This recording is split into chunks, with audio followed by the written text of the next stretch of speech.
देखो दोपहर का समय है, हम लोग एक टॉपिक पे चर्चा करेंगे। तो गुड आफ्टरनून सबको।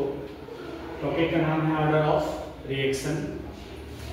ऑर्डर ऑफ रिएक्शन में हमने इसके पहले प्रीवियस टॉपिक में ये सिंपल सी चीज़ें जाना कि रेट को अगर हमें फाइंड आउट करना है तो मान लीजिए एक जनरल रिएक्शन हम यूज़ करते हैं।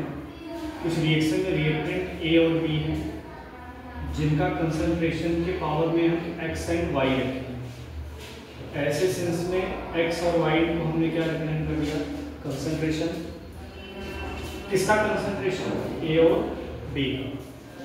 ठीक, तो अब इसका मान लीजिए हमें ऑर्डर ऑफ रिएक्शन निकालना है। तो क्या करेंगे, ये जो पावर पे हमने जो रखी है वैल्यू x और y को मान लीजिए हमने ऐड कर दिया और ऐड करने के बाद वैल्यू 0 आई। में भी कुछ भी पॉसिबल हो सकता है, लेकिन मान लो 0 आई, 1 2 3 कोई हमें ऐसा नंबर मिला, 0 भी मिल सकता है। तो अगर मान लीजिए 0 मिल गया तो जो हमें यहाँ ऑब्टेन हुआ उसको हम बोलते हैं over order of reaction. Over order of reaction में इन केस किसी कंडीशन में 0 हमें मिला तो 0 ये बताने की कोशिश कर रहा है इट मीन्स रिएक्शन। इसका मतलब है कि वो रिएक्शन पूरी तरीके से इंडिपेंडेंट है किसके, कंसंट्रेशन ऑफ रिएक्टेंट। मतलब रिएक्टेंट के कंसंट्रेशन पे बिल्कुल तरीके से निर्भर नहीं है, फ्री है, स्वतंत्र है। ठीक, तो इसका मतलब और हो सकता है, मान लीजिए कहीं पे 1 आ जाए, 2 आ जाए, 3 आ जाए, कुछ भी आ सकता है। फिर इसके सेंस में अगर हम एग्जांपल समझें तो एक बड़ा अच्छा सा एग्जांपल है, एनसीईआरटी में दिया भी गया है कि रेट इक्वल टू के ए का कंसंट्रेशन 3/2, बी का कंसंट्रेशन हाफ हो। अगर हमें ओवरऑल ऑर्डर ऑफ रिएक्शन निकालना है, दोनों की वैल्यू को ऐड करें 4/2 और इसको हमने सॉल्व किया तो हमें मिला कितना, 2।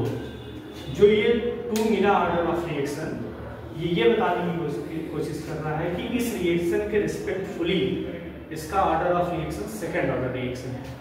तो जो ये 2 लिखा गया है इसको हम ये लिख सकते हैं सेकंड ऑर्डर ऑफ रिएक्शन। ऐसे ही दूसरा एग्जांपल अगर हम समझें, ए का कंसंट्रेशन 3/2 हो, मान लीजिए बी का कंसंट्रेशन कितना, -2। अब हमें ओवरऑल ऑर्डर ऑफ रिएक्शन निकालना है, तो ओवरऑल ऑर्डर ऑफ रिएक्शन निकालते समय फिर वही वैल्यू ऐड किया, मेरे पास वैल्यू आई हाफ। अगर हाफ आई इसको बोलेंगे हाफ ऑर्डर रिएक्शन। ठीक, अब हाफ ऑर्डर रिएक्शन हो गया।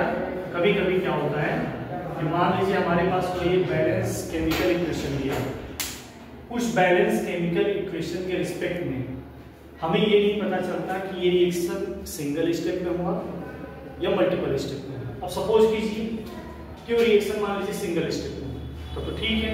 जैसे अगर मान लीजिए ये हमारे पास रिएक्टेंट है, इससे सीधे बी बन गया, तो जैसे ही बी बना तो ये क्लियर कर रहा है कि ये सिंगल स्टेप का रिएक्शन है। अगर सिंगल स्टेप का रिएक्शन है, ऐसे रिएक्शन को हम बोलते हैं एलिमेंट्री रिएक्शन। और दूसरा है if a multiple step of reaction. मान लीजिए कोई रिएक्शन ऐसा है जिसमें मल्टीपल कई स्टेप है, ऐसे रिएक्शन को हम बोलते हैं क्या, कॉम्प्लेक्स रिएक्शन। और उस कॉम्प्लेक्स रिएक्शन में जैसे एग्जांपल हम समझें, ए हमारा रिएक्टेंट है, डी हमारा क्या है, प्रोडक्ट। अब इसके डिफरेंस में ए से पहले बी बनेगा, फिर बी से सी बनेगा और सी से डी। तब एक कंडीशन क्या बन रही है कि ये जो बी बना और फिर सी बना, ये 20 के स्टेप है। तो 20 के स्टेप है, इसका मतलब इसको हम इंटरमीडिएट स्टेप कह सकते हैं, इंटरमीडिएट स्टेप। इस तरीके से और भी हमारे पास एग्जांपल है। जैसे एग्जांपल को अगर हम समझें, इथेन ऑक्सीडेशन ऑफ, मान लीजिए दिया हो ऑक्सीडेशन ऑफ इथेन। अब इथेन के ऑक्सीडेशन पे क्या होगा कि हमारे पास C2H6 plus carbon dioxide plus H2O। जब इसको हम पास करते हैं हमारे पास सबसे पहले एल्कोहल बनेगा, फिर उसके बाद एल्डिहाइड बनेगा। एल्डिहाइड बनने के बाद फिर तब जाके हमारे पास क्या बनता है, एसिड बनता है, जिसका नाम क्या होता है, इथेनोइक एसिड। ये और एक एग्जांपल है नाइट्रेशन ऑफ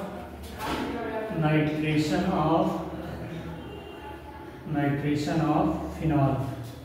इसके केस में अगर फिनॉल हमारे पास है तो फिनॉल को हम इस तरीके से बना सकते हैं, कुछ यहाँ पे